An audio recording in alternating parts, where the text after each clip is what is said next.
Fire brigade. Yeah, hello, hi, in the fire, flat 16 Grenfell Tower. Sorry, a fire where? Flat 16 Grenfell Tower. In the fridge. Right, hang on. Flat 16 Grenfell Tower.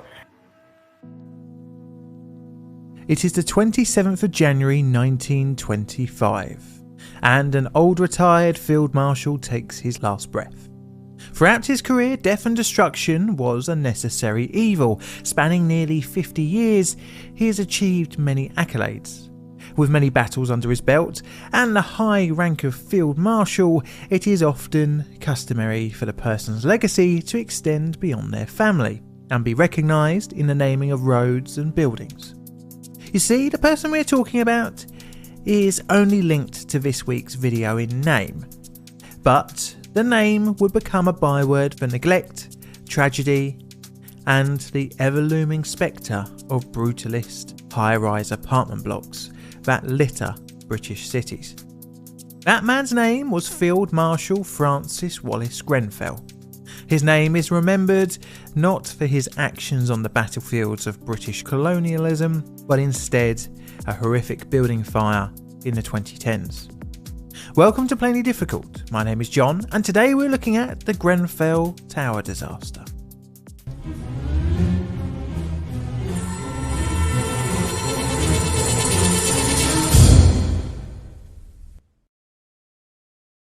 Background.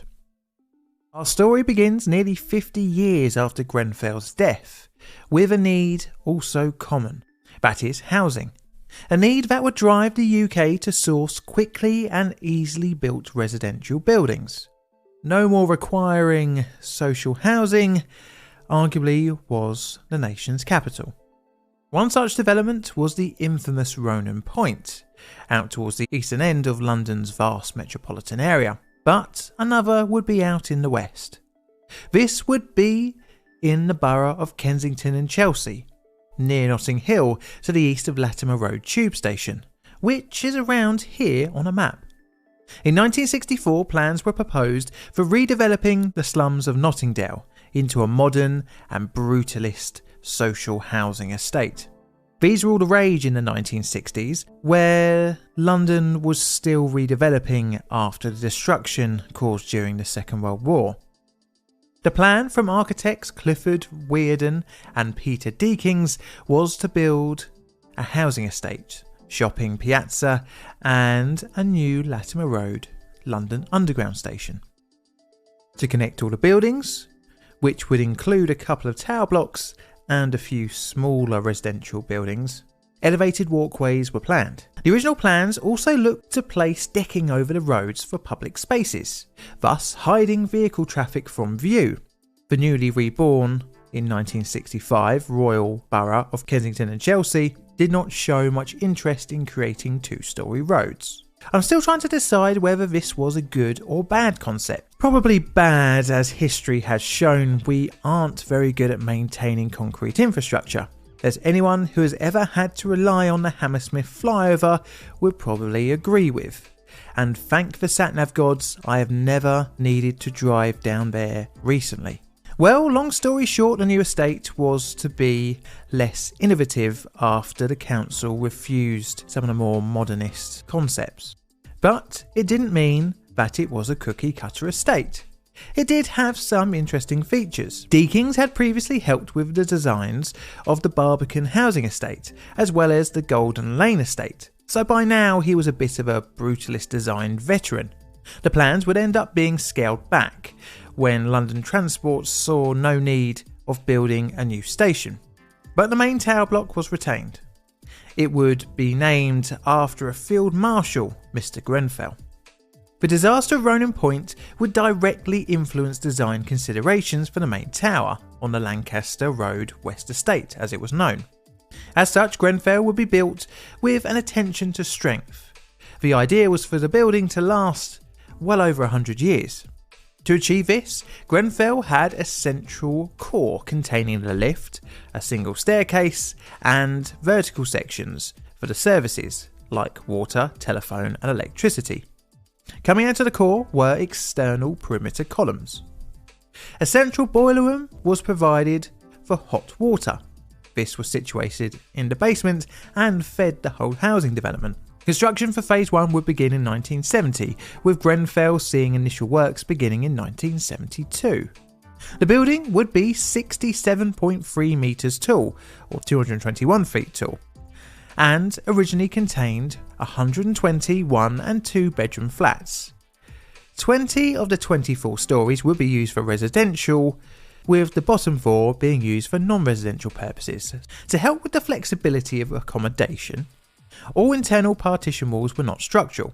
This could allow for reconfiguration later on, something pretty handy for a local authority. Because of its flexibility, it was slightly unusual from other tower blocks of a similar vintage, and this was because it allowed the flats per floor to be 6 instead of the more common 4. The floors contained a 2-bedroom flat at each corner, which was the standard arrangement for the time, but in between on the east and west face was a smaller 1-bedroom flat. Externally, the building comprised horizontal structural concrete spandrel panels, sliding aluminium framed windows, and non-structural white window infill panels. The tower was completed in 1974, and soon after opening its doors, the council started welcoming families to their new homes. Grenfell and its refurbishments and updates. As with most buildings throughout its life, it would undergo a number of modifications. One such was in 1985, with the replacing of front doors to the flats to self-closing fire-resistant types. In the 1990s, in an effort to combat rising crime, a key fob system was installed, meaning in theory only residents could access the building. Between 2011 and 2013, the fire doors were again replaced with more modern compliant ones. Talking about fire, we need to discuss the design theory, and thus fire safety theory, prevalent in the UK when Grenfell was built. You see, there was a glaring issue with high-rise blocks, which Ronan Point highlighted, but it was known before, that was a fire. If there's a fire, say here, how can anyone get out safely? Well, how about if you don't need to get out at all? In theory, if the flat is fire resistant enough, then occupants can sit it out until help arrives. This was mentioned in the 1962 British Standard Code of Practice, number 3, chapter 4, Precautions Against Fire. The assumption should no longer be that buildings must be evacuated if a fire occurs, and high-rise residential buildings should, therefore, be designed so that occupants of a floor above a dwelling which is on fire may, if they choose, remain safely on their own floor. It may be necessary to evacuate the floor on which the fire occurs, and in some circumstances, those floors which are in the immediate vicinity of the fire, but the occupants of these floors should be free to reach safety in any other part of the building via the staircase. This would be known as the stay put strategy, which, in the event of a fire elsewhere in the building, the occupants are advised to remain in their own flats unless they are directly affected by fire, heat or smoke. All of this is fine and well as long as the building is actually fire resistant. The thinking behind the strategy does have merit, as mass exiting of a building would hinder fire and rescue efforts, as well as the risk of a potential of a staircase crush event. Think a mini Ibrox 1971. But again, it is really dependent on the actual building. Now, there were issues with tower blocks of this era, and one such is the single staircase. Now, the tower block had a few upgrades through its life, but after 40 years of overlooking Latimer Road, it was time for a major overhaul and refurbishment. This came around with a planning permission request in 2012. Around the same time, Ledbetter Construction Limited was appointed as lead contractor, but before works began in June 2014, Royden Maintenance Limited was eventually appointed for design and build contractor. This was because they undercut in price. The works were to include repurposing some of the previously uninhabited levels of the tower. These were the lower couple of levels. It would result in the creation of 9 new flats. This would also include structural work. In addition to this, a newer, more efficient heating and smoke extraction system were to be employed, as well as renewed services piping and upgrades to the tower's lifts. But the main thing, at least to any passers-by that would see the whole building, was that it was to be reclad, receive new windows, and generally receive a more modern, fresher external appearance. Essentially, the tower was to get an entirely new external wall attached to the original concrete facade. This would in theory add to building insulation, thus improving efficiency. The cladding also offered a modernised look to the tower, hiding away the arguably dated brutalist facade. After all, it was an eyesore in the line of sight of the trendy and expensive Notting Hill. Okay, I'm being a little bit facetious, but improved external looks were one of the council's official goals. Royden subcontracted out to Harley Facades Limited for the external cladding work. Whilst we're on the subject, let's look at the cladding in greater detail. The external cladding was made up of several layers.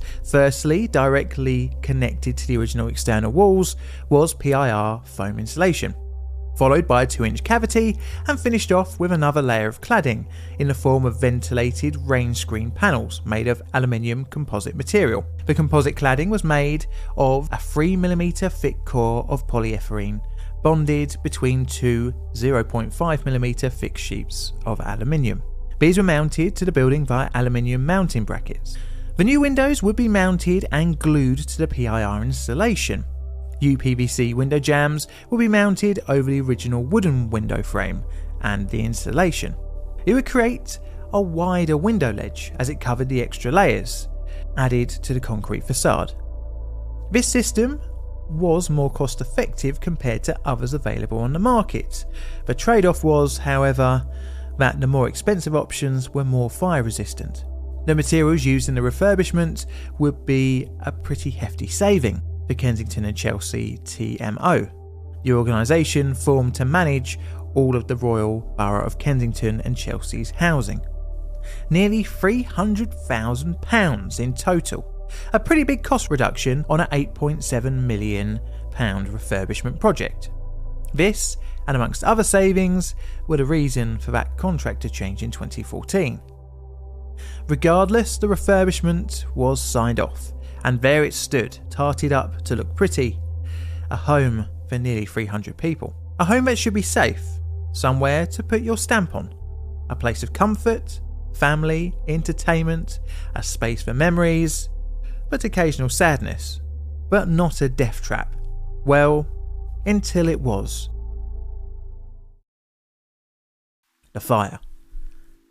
It is the evening of the 13th of June 2017, and a resident of flat 16 on the 4th floor is returning home.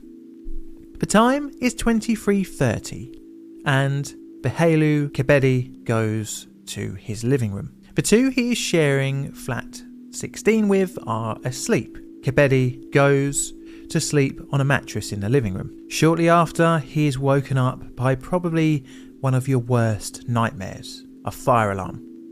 He found out that his hot point fridge freezer in the kitchen was on fire. He goes to wake up the two other residents in flat 16. Soon after, at 54 minutes past 12, Kebede makes a phone call to 999. Kebede banged on his neighbours' doors to alert them of the fire, and he began to evacuate the building. 6 minutes after his call, the first of the London Fire Brigade reached the scene. The fire could be seen glowing through the window of flat 16. With 2 engines on site, another 2 were dispatched. More calls came in, and the advice was given for residents to stay in their flats. This was because of the stay put doctrine. There was no central alarm in the building, and many higher up were not aware of the fire below. The first firefighters entered flat 16 at 1:07. At 1:08, the flames started to melt the UPVC window frames and fire began licking up outside the tower. The flammable cladding caught alight. The cavity between the cladding and insulation acted as a chimney, sucking the flames up. At 1:14 in the morning, the firefighters started tackling the blaze in flat 16's kitchen, but it was too late and the flames had most definitely spread. Seeing the unfolding disaster, more engines and an aerial appliance were requested. Water jets from the ground couldn't reach higher than the 4th floor. Smoke had spread to above flat 16 into flat 26. Some residents on the 5th and 6th floors started to evacuate. By 1:18 in the morning, 34 of 293 residents had escaped, and between 1:18 and 1:38, 110 had escaped. The flames spread up further behind the aluminium cladding. By 1:30 in the morning, the fire had spread in a shockingly fast rate and had reached Grenfell's roof. By now, around 20 fire engines had been dispatched to Grenfell. Soon after, Met police officers arrived to create an exclusion zone, and London ambulances began to arrive to treat the walking wounded. The smoke had spread into the lobbies of several floors. Many were trapped inside their flats by the ever-increasing smoke and flames. The only staircase had filled up with smoke. Between 1:30 and 1:58, only another 20 had managed to escape. The fire continued to spread sideways on the exterior, and by 1:42 had reached the northern side. Firefighters were given flat numbers of confirmed trapped residents. However, communication via radio had broken down. Instead, the rescue efforts relied on runners and slips of paper to inform the fighters where the residents were actually located. This slowed down communications, meaning that firefighters, by the time of reaching the flats, found them to be empty as residents had fled the smoke. Although many were still on the phone to 999 dispatch, their updated locations couldn't be passed on to those trying to find them. After 2 o'clock in the morning, many desperate residents tried to communicate their location by flashing lights in their flats, and sadly, as many as 4 had no option when facing the flames but to jump from the building. The final 2 people to be rescued from the blaze were at 6:05 and 8:07 in the morning, but sadly, not everyone had managed to escape. The fire would continue to blaze all the way to the 16th of June, when in the evening it was officially declared over. The rescue efforts changed to recovery and evidence gathering. A total of 151 homes were destroyed by the fire. These were not just in Grenfell Tower, but also the smaller 3-storey blocks adjacent to the high rise. The fire caused 72 deaths, including one who died in hospital a day later, and another who died in January 2018. Many were children, and even a stillbirth was attributed to the fire.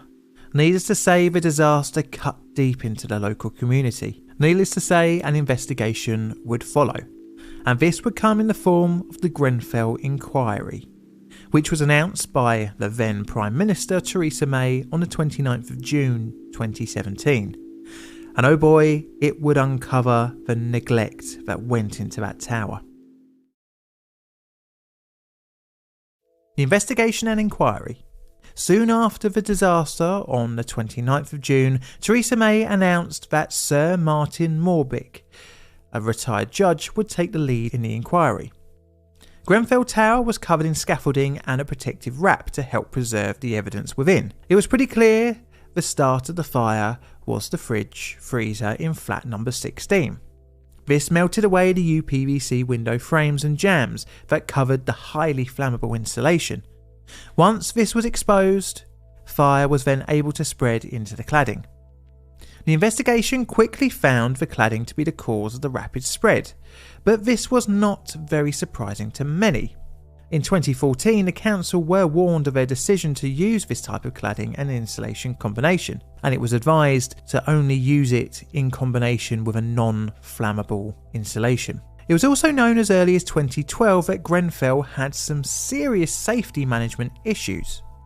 These included poor emergency lighting, firefighting equipment was improperly maintained, including out-of-date extinguishers and other material going unchecked for years. These issues were just put aside and ignored, hoping they would disappear.